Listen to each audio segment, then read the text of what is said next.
कई सारे ground reports का व्यू क्या था जब ये सारा ओपिनियन और ये सब कुछ पैन आउट हो रहा था। ये बहुत पहले से हो रहा था। 3 से 4 अप्रैल के आसपास पंजाब के लोकल न्यूज़पेपर में एक बात छपी हुई थी कि जो सबसे ज़्यादा पूरे विवाद को सबसे तीखे और लगातार कवरेज के साथ छाप रहा था। तो टेक्निकली हुआ क्या था, राघव चड्ढा को कॉम्प्रोमाइज़ बताते हुए भगवंत मान ने तीखा हमला किया था। और पंजाब के मुख्यमंत्री भगवंत मान ने 3 अप्रैल 2026 को चंडीगढ़ में प्रेस कॉन्फ्रेंस में खुलकर कहा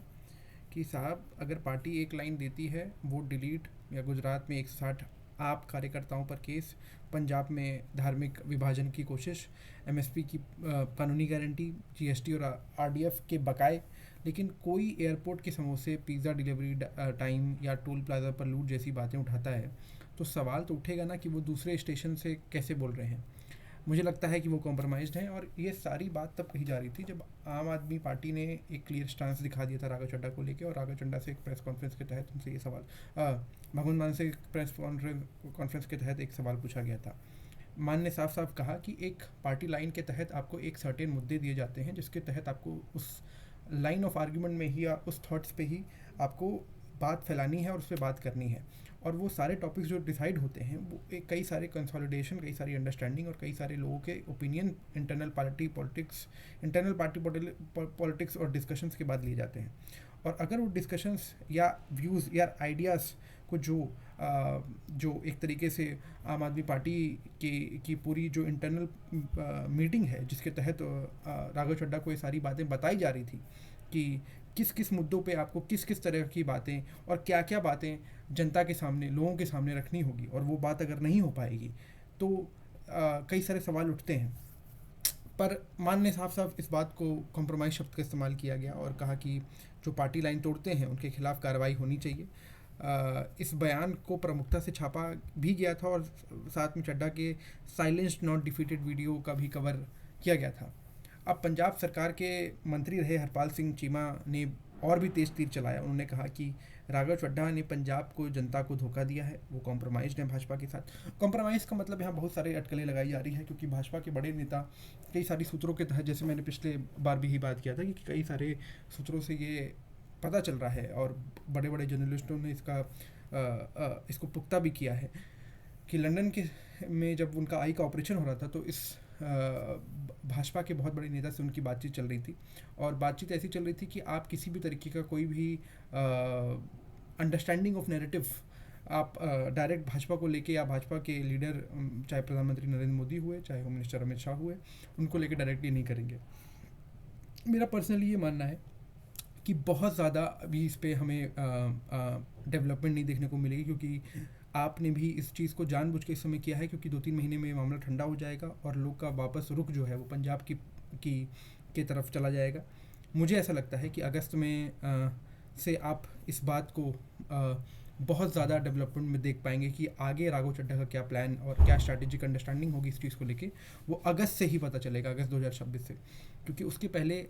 मैं इस बात पे की पुष्टि कर सकता हूँ, ये मेरी अंडरस्टैंडिंग है कि राघव चड्ढा अभी कोई ऐसा ग्रेव या तीखा स्टेप नहीं लेना चाहेंगे अपने किसी भी लेवल पे। क्योंकि चीमा ने जब चड्ढा पर आरोप लगाया कि पंजाब से राज्यसभा सांसद होने के बावजूद उन्होंने पंजाब के असली मुद्दों पे, जैसे एमएसपी हुआ, जीएसटी हुआ, आरडीएफ हुआ, वोट डिलीट को कभी संसद में उठाया ही नहीं,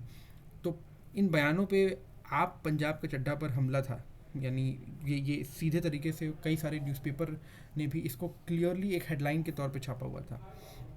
अब आप इसे समझना चाहें जिसमें चड्ढा को टेक्निकली कई सारे लाइव टीवी डिबेट्स पे पंजाब का गद्दार कहकर पेश किया गया। रिपोर्टर्स ने भी कहा कि चड्ढा पंजाब से राज्यसभा एमपी हैं, लेकिन पंजाब के किसान या ग्रामीण वोटर और आम आदमी पार्टी के मुद्दों कि उनकी स्पीच में गायब है। वो किसी भी ऐसे मुद्दों को सामने नहीं रख पा रहे हैं राज्यसभा में जहाँ पे उनकी बात को प्रमुखता से समझा जाए, और उस बात को जहाँ से वो चुन के आए हैं उन लोगों की बात या उन समाज की बात को किसी भी तरह से प्रमुखता से रखने का कोई उद्देश्य नहीं दिख रहा है। एबीपी साझा और पंजाब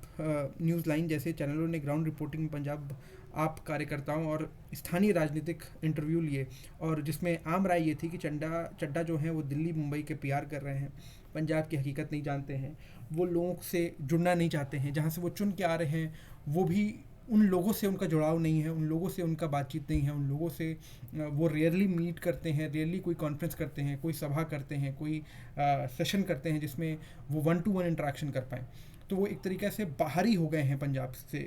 से, और पंजाब की पॉलिटिक्स पूरी जो है वो उनको डिवॉइड कर दी है एक तरीके से। तो ये तो एक तरीके से होना ही था जो आज हम जिस स्तर पे उसको देख रहे हैं। जैसे अगर आप ये समझना चाहें, जैसे एयरपोर्ट पर महंगे समोसे हो गए, प्रीपेड रिचार्ज का 28 दिन का साइकिल हो गया, गिग वर्कर्स की समस्या हो गई, टोल प्लाजा पर लूट हो गई, बैंक के छिपे चार्ज, फूड अडल्ट्रेशन जैसे मुद्दे उठाए थे। अब ये सारे जो मुद्दे हैं ये अर्बन एरिया के हैं, जहाँ से ग्रामीण लेवल पे, जहाँ पे लोगों से जुड़ाव पैदा करने की आपकी जो पूरी प्लानिंग है, जो स्ट्रैटेजी है, उसके तहत या उसके अम्ब्रेला में राघव चड्ढा आने का प्रयास भी नहीं कर रहे हैं, और उसके आसपास की अंडरस्टैंडिंग को ना बिल्डअप करना चाह रहे हैं। वो एक तरीके से वो पॉलिटिक्स कर रहे हैं जहाँ पे वो अपनी पीआर, वो अपनी इंडिविजुअलिटी को लेके ज़्यादा ध्यान दें, क्योंकि हम ये समझते हैं कि अभी राघव चड्ढा की अपनी कोई इंडिविजुअल सहमति नहीं है। कई सारे लोग ये अटकलें लगा रहे हैं कि भाजपा ने उन्हें बरगलाया है, भाजपा को एक तरीके से कुछ फ़ायदा है, पर मुझे ये भी लगता है कि अभी Raghav Chadha as an incentive to any party नहीं है, बिकॉज उनके साथ कोई बैकिंग नहीं है बहुत बड़ी, जिसके तहत वो एक इलेक्शन को अपने दम या अपने बेदम पे जीत पाएँ या हार पाएँ। तो ये सारे जो मुद्दे जो वो उठा रहे थे, वो ग्राउंड रिपोर्ट्स में इन क्लिप्स को काट के मध्यम वर्ग का पीआर करार दिया और कहा कि किसान मजदूर पंजाब के ये मुद्दे दिल्ली का लग्जरी लगते हैं। तो टेक्निकली ये सारी बातें पंजाब के लोग को भी बड़ी डिवाइड कर रही थी। तो ये एक बस स्टैंडिंग अलोन डिसीजन नहीं था। आम आदमी पार्टी की स्ट्रैटेजिक अंडरस्टैंडिंग मुझे लगती है ये बनाई गई होगी कि ये सारी बातें जो पहले से फैली जा रही थी, जो लोकल लेवल पे कार्यकर्ताओं का कहना था, जो उनकी अंडरस्टैंडिंग थी कि राघव चड्ढा अपनी नेता नहीं है, राघव चड्ढा कोई ऐसी बात नहीं उठा रहे हैं जो उनकी है। और जब आप जिस जगह से चुन के आते हैं और आप उनकी बात नहीं उठा पाते हैं, तो आप एक तरीके से चैनलाइज लेवल पे या सिस्टमैटिक लेवल पे आप उनसे कटते जा रहे हैं। अब ये गद्दार और कॉम्प्रोमाइज़ का जो आरोप है, ये इसके 3 प्रमुख कारण हैं। प्रमुख कारण क्या है? पंजाब एक स्पेसिफिक मुद्दों पर साइलेंस, जैसे चड्ढा ने संसद में एमएसपी का कानूनी गारंटी,